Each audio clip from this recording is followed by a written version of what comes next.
Judging from what you tell me and from what I hear, I feel that you show great promise. You do not tear from place to place and unsettle yourself with one move after another. Restlessness of that sort is symptomatic of a sick mind. Nothing, to my way of thinking, is a better proof of a well-ordered mind than a man's ability to stop just where he is and pass some time in his own company. Be careful, however, that there is no element of discursiveness and desultoriness about this reading you refer to, this reading of many different authors and books of every description. You should be extending your stay among writers whose genius is unquestionable, deriving constant nourishment from them if you wish to gain anything from your reading that will find a lasting place in your mind. To be everywhere is to be nowhere. People who spend their whole life traveling abroad end up having plenty of places where they can find hospitality but no real friendships. The same must needs be the case with people who never set about acquiring an intimate acquaintanceship with any one great writer, but skip from one to another, paying flying visits to them all. Food that is vomited up as soon as it is eaten is not assimilated into the body and does not do one any good. Nothing hinders a cure so much as frequent changes of treatment. A wound will not heal over if it is being made the subject of experiments with different ointments. A plant which is frequently moved never grows strong. Nothing is so useful that it can be of any service in the mere passing. A multitude of books only gets in one's way. So if you are unable to read all the books in your possession, you have enough when you have all the books you are able to read. And if you say, "But I feel like opening different books at different times," my answer will be this. Tasting one dish after another is the sign of a fussy stomach, and where the foods are dissimilar and diverse in range, they lead to contamination of the system, not nutrition. So always read well-tried authors, and if at any moment you find yourself wanting a change from a particular author, go back to ones you have read before. Each day, too, acquire something which will help you to face poverty or death and other ills as well. After running over a lot of different thoughts, pick out one to be digested thoroughly that day. This is what I do myself. Out of the many bits I have been reading, I lay hold of one. My thought for today is something which I found in Epicurus. Yes, I actually make a practice of going over to the enemy's camp, by way of reconnaissance, not as a deserter. A cheerful poverty, he says, is an honorable state. But if it is cheerful, it is not poverty at all. It is not the man who has too little who is poor, but the one who hankers after more. What difference does it make how much there is laid away in a man's safe or in his barns, how many head of stock he grazes, or how much capital he puts out at interest, if he is always after what is another's, and only counts what he has yet to get, never what he has already? You ask, what is the proper limit to a person's wealth? First, having what is essential, and second, having what is enough.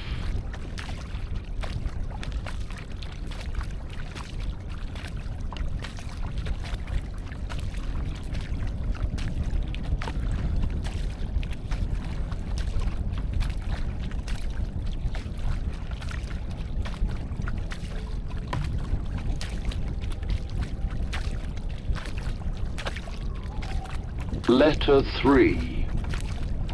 You have sent me a letter by the hand of a friend of yours, as you call him. And in the next sentence you warn me to avoid discussing your affairs freely with him, since you are not even in the habit of doing so yourself. In other words, you have described him as being a friend, and then denied this in one and the same letter. Now, if you were using that word in a kind of popular sense, and not according to its strict meaning, and calling him a friend in much the same way as we refer to candidates as gentlemen, or hail someone with the greeting, "My dear fellow," if when we meet him his name slips our memory, we can let this pass. But if you are looking on anyone as a friend when you do not trust him as you trust yourself, you are making a grave mistake and have failed to grasp sufficiently the full force of true friendship. Certainly you should discuss everything with a friend, but before you do so, discuss in your mind the man himself. After friendship is formed, you must trust, but before that, you must judge. Those people who, contrary to Theophrastus' advice, judge a man after they have made him their friend instead of the other way round, certainly put the cart before the horse. Think for a long time whether or not you should admit a given person to your friendship. But when you have decided to do so, welcome him heart and soul, and speak as unreservedly with him as you would with yourself. You should, I need hardly say, live in such a way that there is nothing which you could not as easily tell your enemy as keep to yourself. But seeing that certain matters do arise on which convention decrees silence, the things you should share with your friend are all your worries and deliberations. Regard him as loyal, and you will make him loyal. Some men's fear of being deceived has taught people to deceive them. By their suspiciousness, they give them the right to do the wrong thing by them. Why should I keep back anything when I'm with a friend? Why shouldn't I imagine I'm alone when I'm in his company? There are certain people who tell any person they meet things that should only be confided to friends, unburdening themselves of whatever is on their minds into any ear they please. Others again are shy of confiding in their closest friends, and would not even let themselves, if they could help it, into the secrets they keep hidden deep down inside themselves. We should do neither. Trusting everyone is as much a fault as trusting no one, though I should call the first the worthier, and the second the safer behavior. Similarly, people who never relax and people who are invariably in a relaxed state merit your disapproval, the former as much as the latter. For a delight in bustling about is not industry. It is only the restless energy of a hunted mind. And the state of mind that looks on all activity as tiresome is not true repose, but a spineless inertia. This prompts me to memorize something which I came across in Pomponius. Some men have shrunk so far into dark corners that objects in bright daylight seem quite blurred to them. A balanced combination of the two attitudes is what we want. The active man should be able to take things easily, while the man who is inclined towards repose should be capable of action. Ask nature. she will tell you that she made both day and night.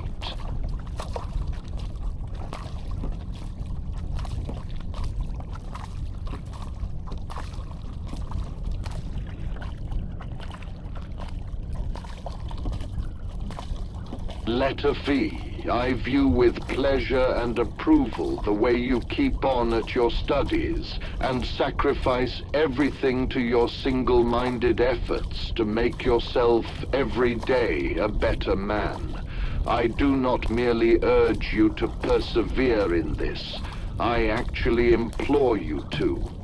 Let me give you, though, this one piece of advice. Refrain from following the example of those whose craving is for attention, not their own improvement, by doing certain things which are calculated to give rise to comment on your appearance or way of living generally. Avoid shabby attire, long hair, an unkempt beard, an outspoken dislike of silverware, sleeping on the ground, and all other misguided means to self-advertisement.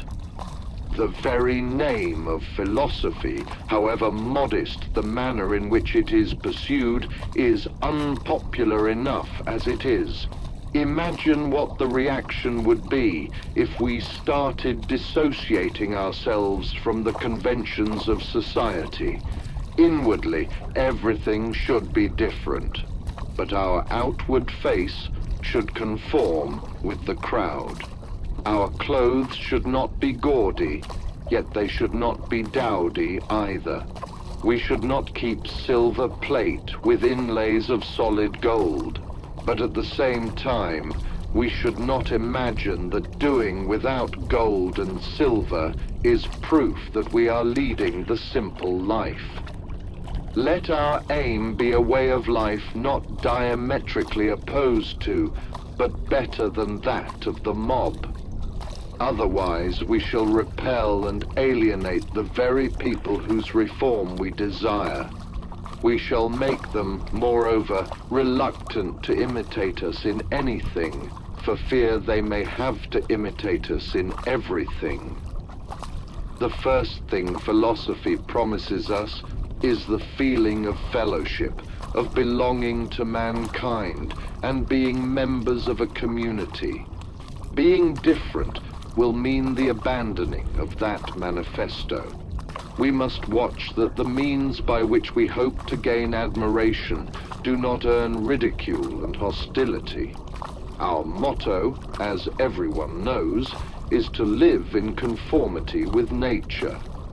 It is quite contrary to nature to torture one's body, to reject simple standards of cleanliness and make a point of being dirty, to adopt a diet that is not just plain, but hideous and revolting. In the same way as a craving for dainties is a token of extravagant living, avoidance of familiar and inexpensive dishes betokens insanity. Philosophy calls for simple living, not for doing penance. And the simple way of life need not be a crude one. The standard which I accept is this. One's life should be a compromise between the ideal and the popular morality. People should admire our way of life, but they should at the same time find it understandable. Does that mean we are to act just like other people? Is there to be no distinction between us and them? Most certainly there is. Any close observer should be aware that we are different from the mob. Anyone entering our homes should admire us rather than our furnishings.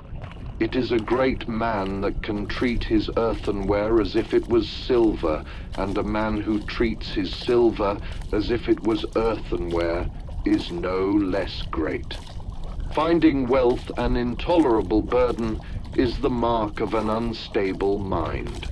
But let me share with you, as usual, the day's small find, which today is something that I noticed in the Stoic writer Hecato.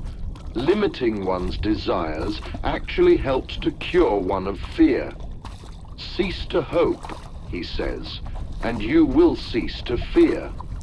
But how, you will ask, can things as diverse as these be linked? Well, the fact is, Lucilius, that they are bound up with one another, unconnected as they may seem.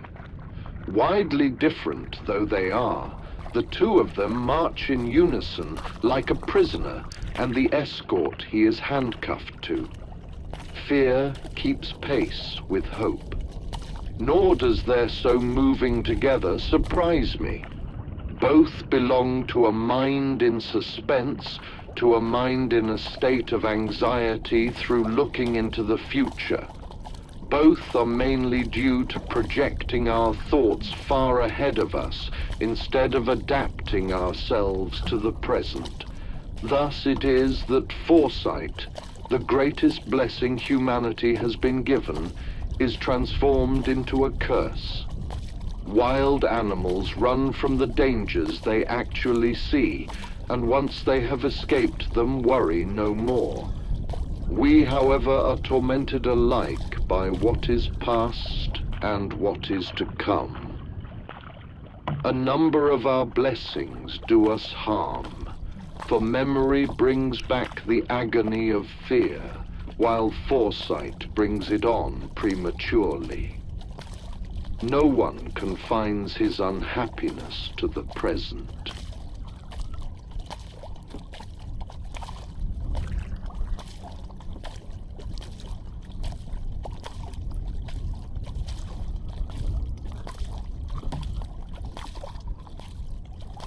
Letter 6. I see in myself, Lucilius, not just an improvement, but a transformation, although I would not venture as yet to assure you, or even to hope, that there is nothing left in me needing to be changed. Naturally, there are a lot of things about me requiring to be built up or fined down or eliminated. Even this, the fact that it perceives the failings it was unaware of in itself before, is evidence of a change for the better in one's character. In the case of some sick people, it is a matter for congratulation when they come to realize for themselves that they are sick. I should very much like, then, to share this all-so-sudden metamorphosis of mine with you. Doing so would make me start to feel a surer faith in the friendship that exists between us, that true friendship which not hope, nor fear, nor concern for personal advantage ever sunders, that friendship in which and for which people are ready to die. I can give you plenty of examples of people who have not been lacking a friend, but friendship. Something that can never happen when mutual inclination draws two personalities together in a fellowship of desire for all that is honorable.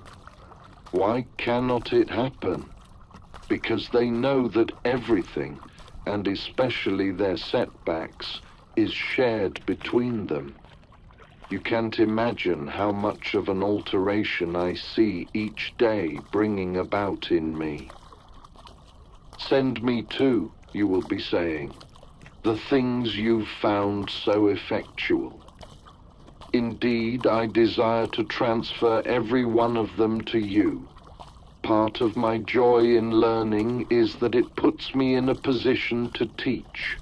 Nothing, however outstanding and however helpful, will ever give me any pleasure if the knowledge is to be for my benefit alone. If wisdom were offered me on the one condition that I should keep it shut away and not divulge it to anyone, I should reject it. There is no enjoying the possession of anything valuable unless one has someone to share it with. I shall send you accordingly the actual books themselves, and to save you a lot of trouble hunting all over the place for passages likely to be of use to you, I shall mark the passages so that you can turn straight away to the words I approve and admire. Personal converse, though, and daily intimacy with someone will be of more benefit to you than any discourse. You should really be here and on the spot, firstly because people believe their eyes rather more than their ears, and secondly because the road is a long one if one proceeds by way of precepts, but short and effectual if by way of personal example. Cleanthes would never have been the image of Zeno if he had merely heard him lecture. He lived with him, studied his private life, watched him to see if he lived in accordance with his own principle. Plato, Aristotle, and a host of other philosophers, all destined to take different paths, derived more from Socrates' character than from his words. It was not Epicurus' school, but living under the same roof as Epicurus that turned Metrodorus, Hermarchus, and Polyaenus into great men. And yet I do not summon you to my side solely for the sake of your own progress, but for my own as well, for we shall be of the utmost benefit to each other. Meanwhile, since I owe you the daily allowance, I'll tell you what took my fancy in the writings of Hecato today. What progress have I made? I am beginning to be my own friend. That is progress indeed. Such a person will never be alone, and you may be sure he is a friend of all.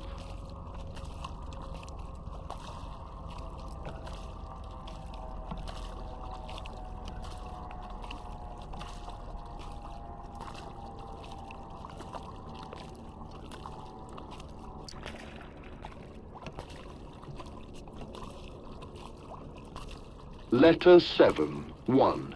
You ask me to say what you should consider it particularly important to avoid. My answer is this: a mass crowd. It is something to which you cannot entrust yourself yet without risk. I, at any rate, am ready to confess my own frailty in this respect. I never come back home with quite the same moral character I went out with. Something or other becomes unsettled where I had achieved internal peace. Someone or other of the things I had put to flight reappears on the scene. We who are recovering from a prolonged spiritual sickness are in the same condition as invalids who have been affected to such an extent by prolonged indisposition that they cannot once be taken out of doors without ill effects. Associating with people in large numbers is actually harmful. There is not one of them that will not make some vice or other attractive to us, or leave us carrying the imprint of it, or bedaubed all unawares with it. And inevitably enough, the larger the size of the crowd we mingle with, the greater the danger. But nothing is as ruinous to the character as sitting away one's time at a show, for it is then, through the medium of entertainment, that vices creep into one with more than usual ease. What do you take me to mean? That I go home more selfish, more self-seeking, and more self-indulgent? Yes. And what is more, a person crueler and less humane through having been in contact with human beings. I happened to go to one of these shows at the time of the lunch hour interlude, expecting there to be some light and witty entertainment, then some respite for the purpose of affording people's eyes a rest from human blood. Far from it. All the earlier contests were charity in comparison. The nonsense is dispensed with now. What we have now is murder, pure and simple. The combatants have nothing to protect them. Their whole bodies are exposed to the blows. Every thrust they launch gets home. A great many spectators prefer this to the ordinary matches, and even to the special, popular, demand ones. And quite naturally, there are no helmets and no shields repelling the weapons. What is the point of armor, or of skill? All that sort of thing just makes the death slower in coming. In the morning, men are thrown to the lions and the bears, but it is the spectators they are thrown to in the lunch hour. The spectators insist that each on killing his man shall be thrown against another to be killed in his turn, and the eventual victor is reserved by them for some other form of butchery. The only exit for the contestants is death. Fire and steel keep the slaughter going, and all this happens while the arena is virtually empty. But he was a highway robber. He killed a man. And what of it? Granted that as a murderer he deserved this punishment. What have you done, you wretched fellow, to deserve to watch it? Kill him. Flog him. Burn him. Why does he run at the other man's weapon in such a cowardly way? Why isn't he less half-hearted about killing? Why isn't he a bit more enthusiastic about dying? Whip him forward to get his wounds. Make them each offer the other a bare breast and trade blow for blow on them. And when there is an interval in the show, let's have some throats cut in the meantime, so that there's something happening. Come now, I say, surely you people realize, if you realize nothing else, that bad examples have a way of recoiling on those who set them. Give thanks to the immortal gods that the men to whom you are giving a lesson in cruelty are not in a position to profit from it.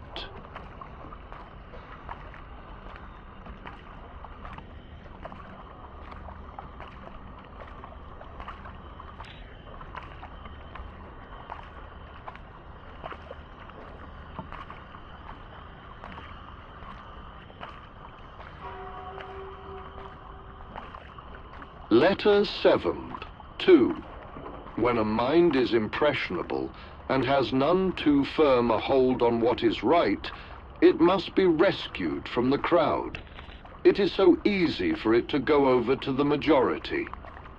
A Socrates, a Cato, or a Laelius might have been shaken in his principles by a multitude of people different from himself. Such is the measure of the inability of any of us, even as we perfect our personality's adjustment, to withstand the onset of vices when they come with such a mighty following. A single example of extravagance or greed does a lot of harm. An intimate who leads a pampered life gradually makes one soft and flabby. A wealthy neighbor provokes cravings in one. A companion with a malicious nature tends to rub off some of his rust, even on someone of an innocent and open-hearted nature. What then do you imagine the effect on a person's character is when the assault comes from the world at large? You must inevitably either hate or imitate the world. But the right thing is to shun both courses. You should neither become like the bad because they are many, nor be an enemy of the many because they are unlike you. Retire into yourself as much as you can. Associate with people who are likely to improve you. Welcome those whom you are capable of improving. The process is a mutual one. Men learn as they teach, and there is no reason why any pride in advertising your talents abroad should lure you forward into the public eye, inducing you to give readings of your works or deliver lectures. I should be glad to see you doing that if what you had to offer them was suitable for the crowd I have been talking about.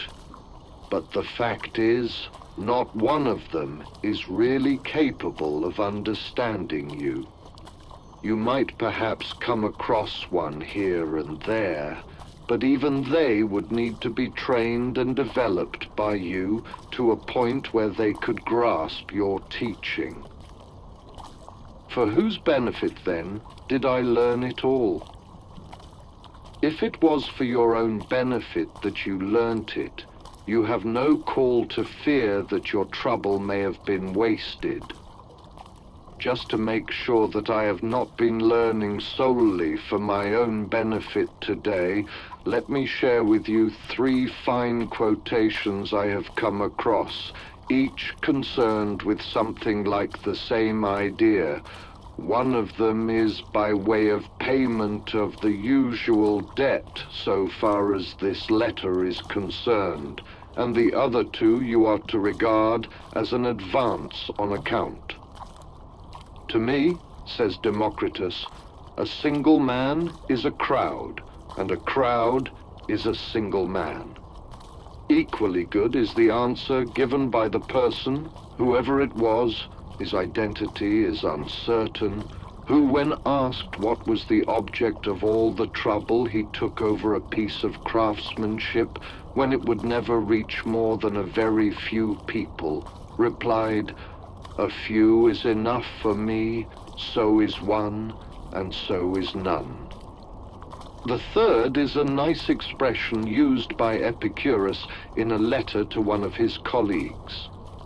"I am writing this," he says, "not for the eyes of the many, but for yours alone. For each of us is audience enough for the other. Lay these up in your heart, my dear Lucilius, that you may scorn the pleasure that comes from the majority's approval. The many speak highly of you, but have you really any grounds for satisfaction with yourself, if you are the kind of person the many understand? Your merits should not be outward facing."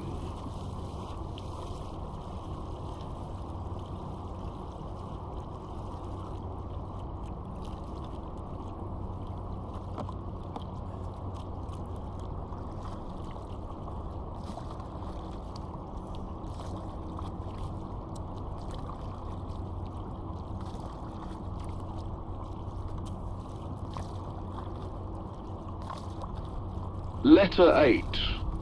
1. Are you, of all people, you write, really telling me to avoid the crowd, to retire from the world and find contentment in a good conscience? Where are those Stoic rules of yours that call on a man to die in harness? Come now, do I really give you the impression that I advocate a life of inactivity? I have only buried myself away behind closed doors in order to be able to be of use to more people. With me no day is ever whiled away at ease. I claim a good part of my nights for study. I have no time for sleep. I just succumb to it, keeping my eyes at their work when they are heavy-lidded and exhausted from lack of rest. I have withdrawn from affairs as well as from society, and from my own affairs in particular. I am acting on behalf of later generations. I am writing down a few things that may be of use to them. I am committing to writing some helpful recommendations, which might be compared to the formulae of successful medications. the effectiveness of which I have experienced in the case of my own sores, which may not have been completely cured, but have at least ceased to spread. I am pointing out to others the right path, which I have recognized only late in life, when I am worn out with my wanderings. Avoid, I cry, whatever is approved of by the mob, and things that are the gift of chance. Whenever circumstance brings some welcome thing your way, stop in suspicion and alarm. Wild animals and fish alike are taken in by this or that inviting prospect. Do you look on them as presents given you by fortune? They are snares. Anyone among you who wishes to lead a secure life will do his very best to steer well wide of these baited bounties, which comprise yet another instance of the errors we miserable creatures fall into. We think these things are ours, when in fact it is we who are caught. That track leads to precipices. Life on that giddy level ends in a fall. Once, moreover, prosperity begins to carry us off course, we are no more capable even of bringing the ship to a standstill than of going down with the consolation that she has been held on her course, or of going down once and for all. Fortune does not just capsize the boat. She hurls it headlong on the rocks and dashes it to pieces. Cling, therefore, to this sound and wholesome plan of life. Indulge the body just so far as suffices for good health. It needs to be treated somewhat strictly to prevent it from being disobedient to the spirit. Your food should appease your hunger, your drink quench your thirst, your clothing keep out the cold, your house be a protection against inclement weather. It makes no difference whether it is built of turf or of variegated marble imported from another country. What you have to understand is that thatch makes a person just as good a roof as gold does. Spurn everything that is added on by way of decoration and display by unnecessary labor. Reflect that nothing merits admiration except the spirit, the impressiveness of which prevents it from being impressed by anything.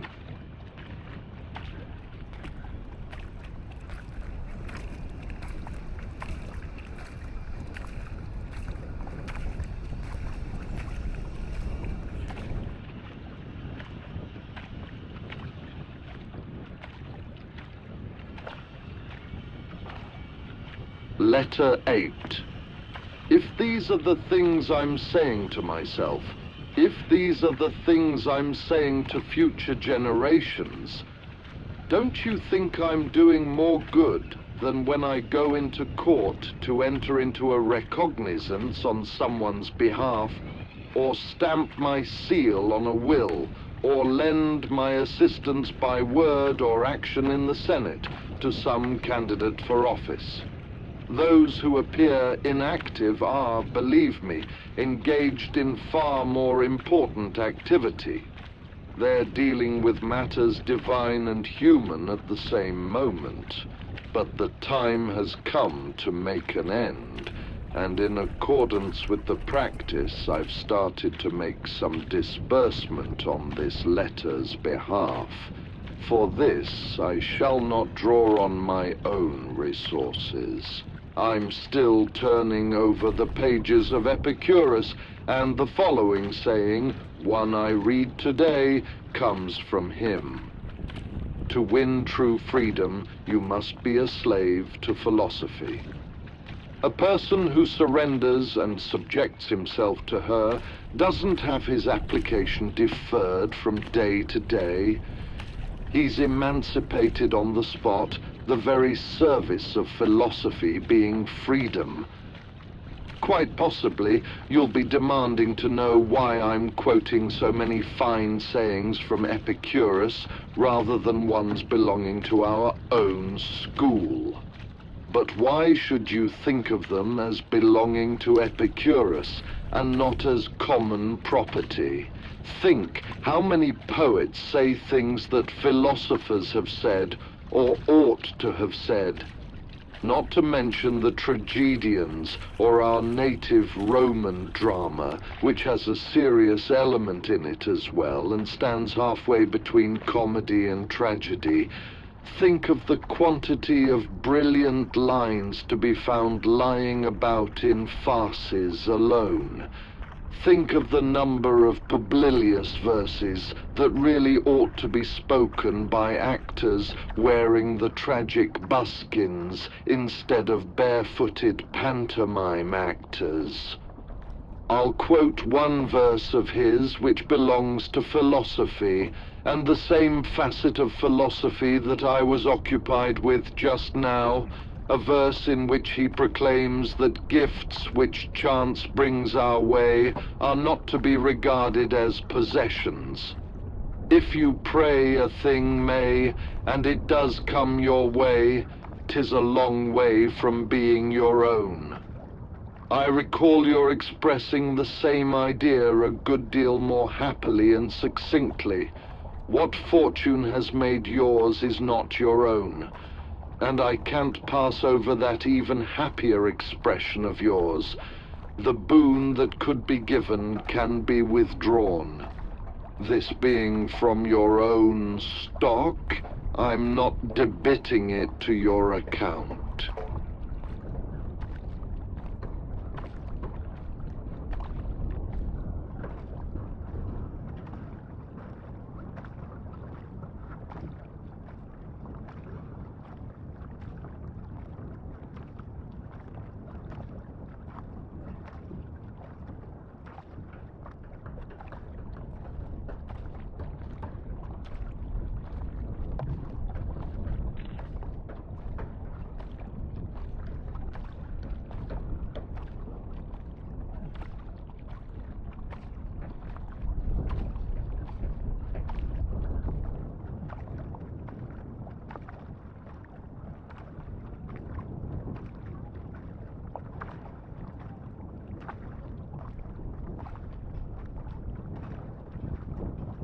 Letter 9.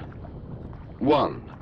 You desire to know whether Epicurus is right in one of his letters in criticizing those who maintain that the wise man is content with himself and therefore needs no friend.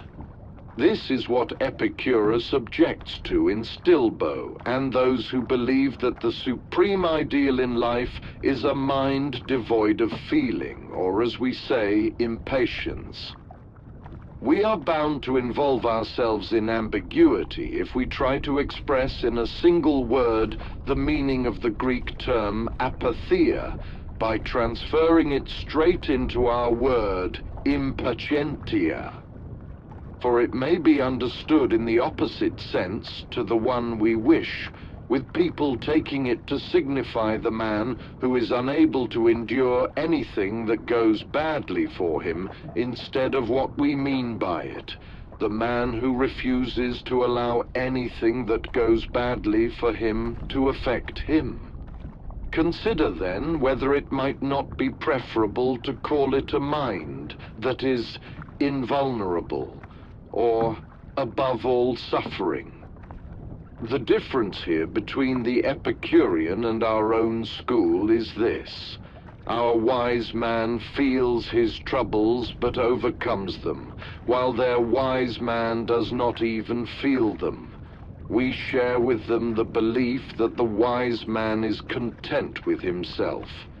Nevertheless, self-sufficient though he is, he still desires a friend, a neighbor, a companion. Notice how self-contented he is. On occasion, such a man is content with a mere partial self.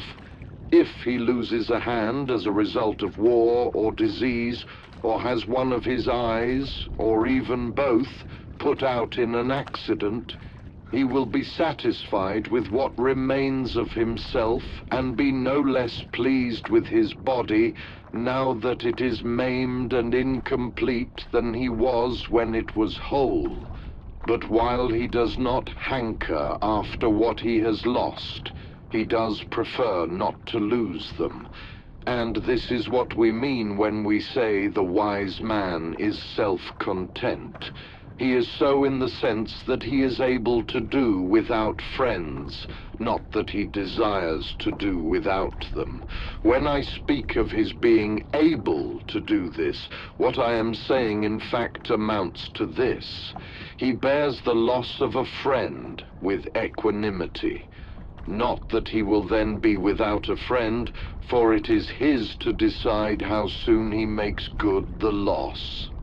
Just as Phidias can carve another statue straight away if he loses one, so our wise man with his skill in the art of making friends will fill the place of someone he has lost. I suppose you will want to know how he will be able to make a friend so quickly. Well, I shall tell you, provided we agree that I may make this the moment to pay my debt and square my accounts so far as this letter is concerned. I shall show you, said Hecato, a love philter compounded without drug or herb or witch's spell. It is this: if you wish to be loved, love. Great pleasure is to be found not only in keeping up an old and established friendship, but also in beginning and building up a new one. There is the same difference between having gained a friend and actually gaining a friend as there is between a farmer harvesting and a farmer sowing. The philosopher Attalus used to say that it was more of a pleasure to make a friend than to have one, in the same way as an artist derives more pleasure from painting than from having completed a picture. When his whole attention is absorbed in concentration on the work he is engaged on, a tremendous sense of satisfaction is created in him by his very absorption. There is never quite the same gratification after he has lifted his hand from the finished work. From then on, what he is enjoying is the art's end product, whereas it was the art itself that he enjoyed while he was actually painting. So with our children, their growing up brings wider fruits, but their infancy was sweeter. Why was sweeter? To come back to the question, the wise man, self-sufficient as he is, still desires to have a friend, if only for the purpose of practicing friendship and ensuring that those talents are not idle. Not, as Epicurus put it in the same letter, for the purpose of having someone to come and sit beside his bed when he is ill, or come to his rescue when he is hard up or thrown into chains, but so that on the contrary he may have someone by whose sickbed he himself may sit, or whom he may himself release when that person is held prisoner by hostile hands. Anyone thinking of his own interests and seeking out friendship with this in view is making a great mistake. Things will end as they began. He has secured a friend who is going to come to his aid if captivity threatens. At the first clank of a chain, that friend will disappear. These are what are commonly called fair-weather friendships. A person adopted as a friend for the sake of his usefulness will be cultivated only for so long as he is useful. This explains the crowd of friends that clusters about successful men and the lonely atmosphere about the ruined. Their friends running away when it comes to the testing point. It explains the countless scandalous instances of people deserting or betraying others out of fear for themselves.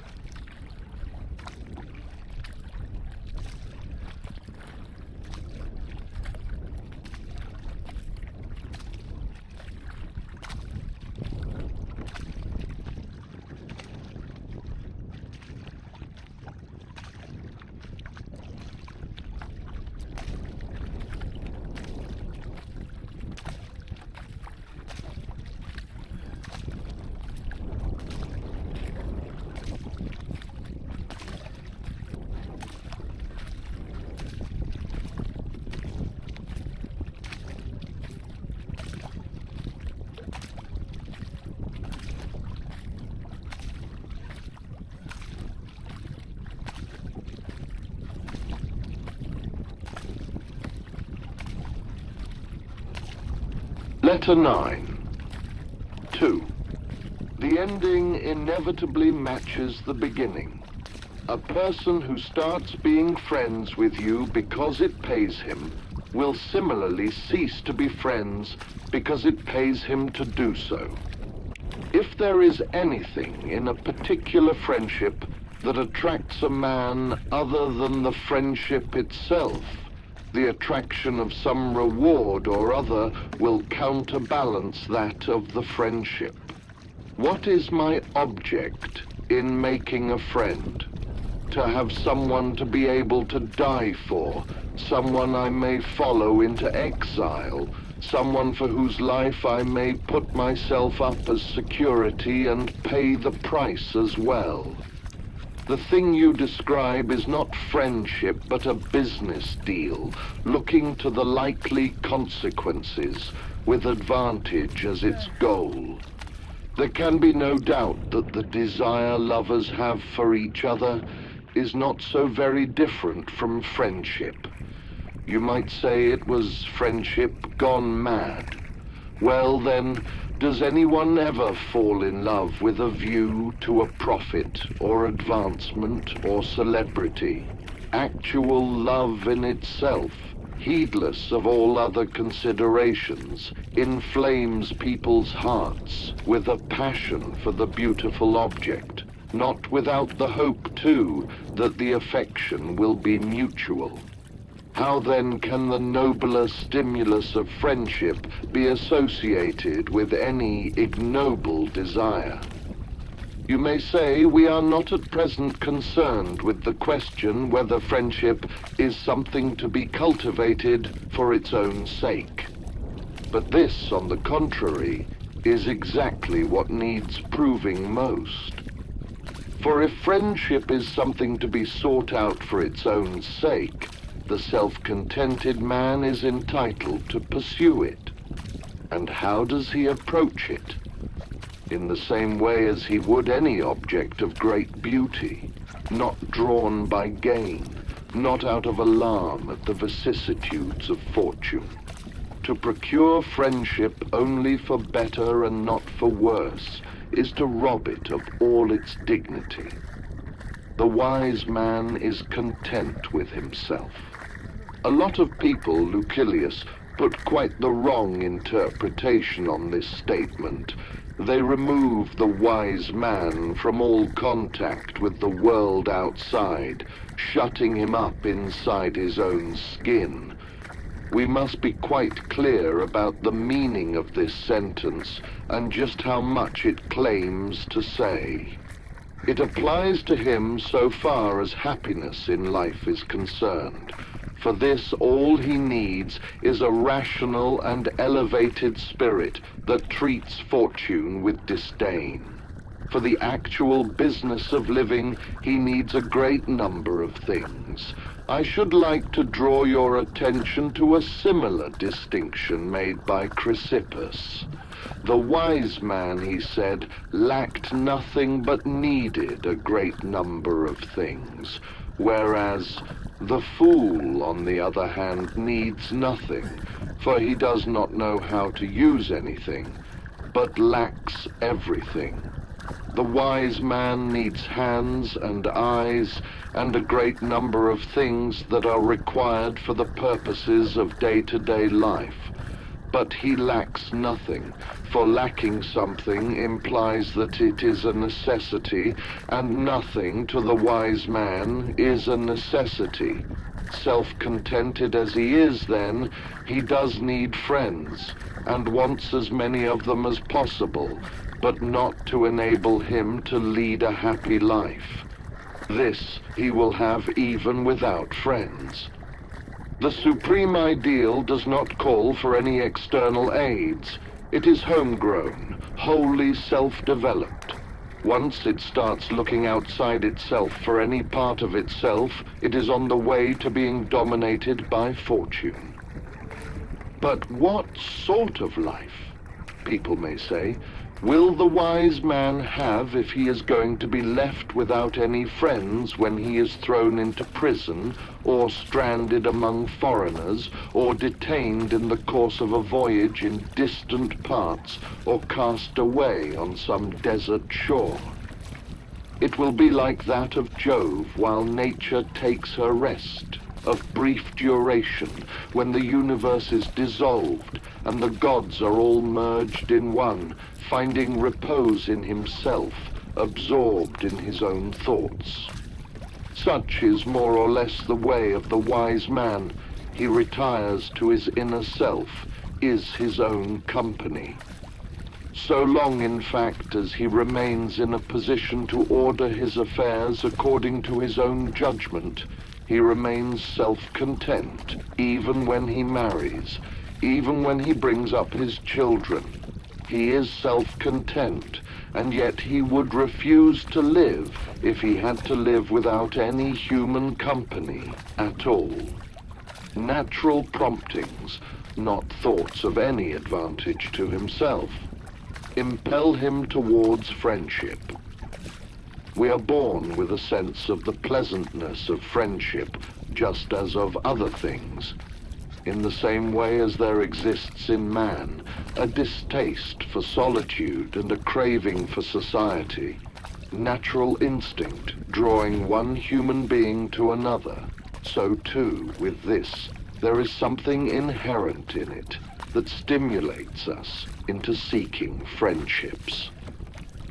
The wise man, nevertheless, unequaled though he is in his devotion to his friends, though regarding them as being no less important and frequently more important than his own self, will still consider what is valuable in life to be something wholly confined to his inner self.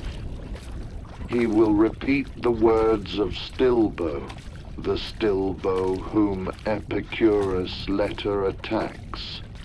When his hometown was captured and he emerged from the general conflagration, his children lost, his wife lost, alone, and nonetheless a happy man, and was questioned by Demetrius.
Letter 9.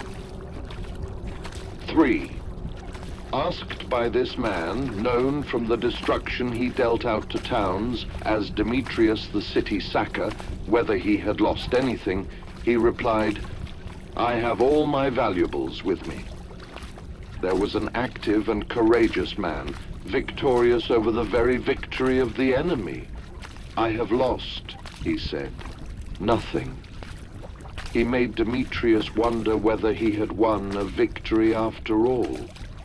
All my possessions, he said, are with me, meaning by this the qualities of a just, a good, and an enlightened character, and indeed the very fact of not regarding as valuable anything that is capable of being taken away.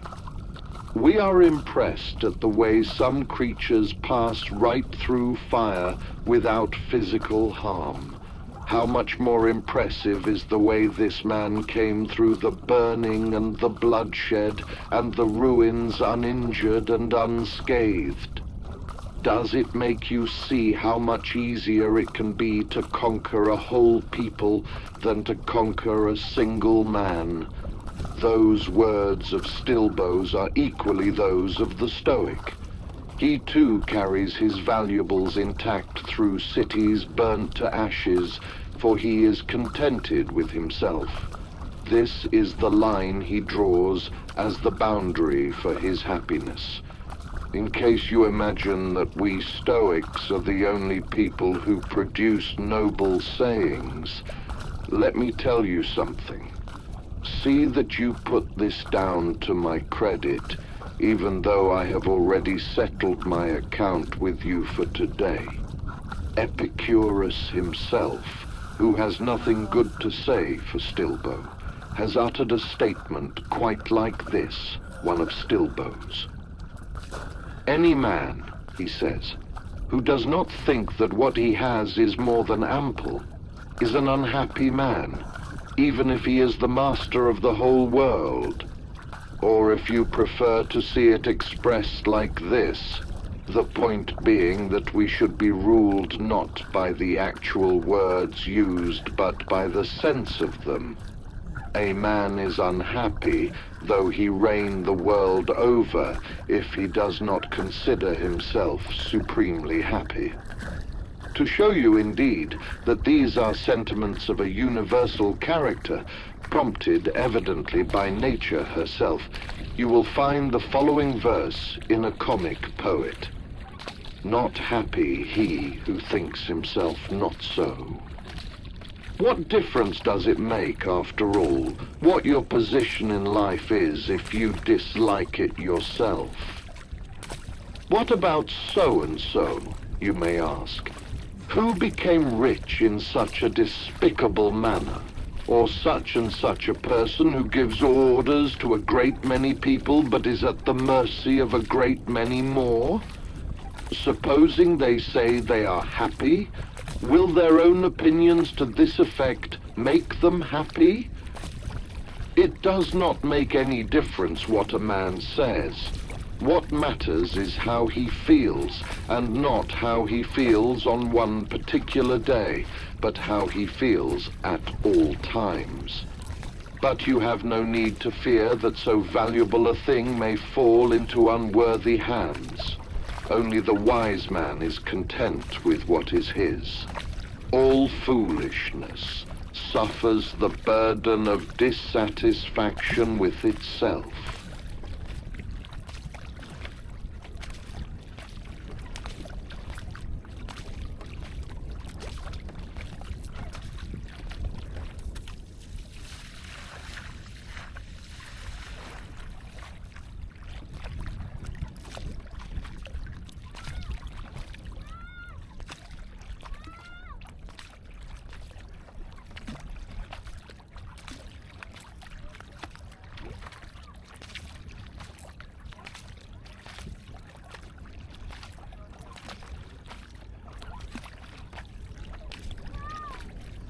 Nice job. What's wrong, Rosie? You crying? Alright, you only have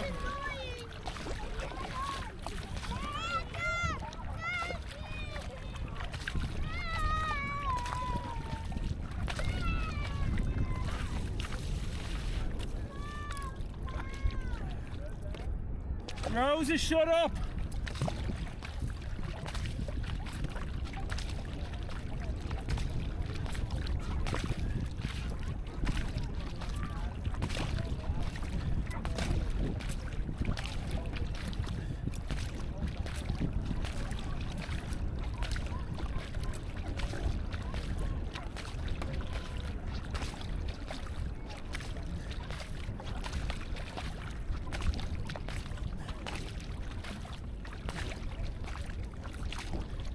Yo, Oscar!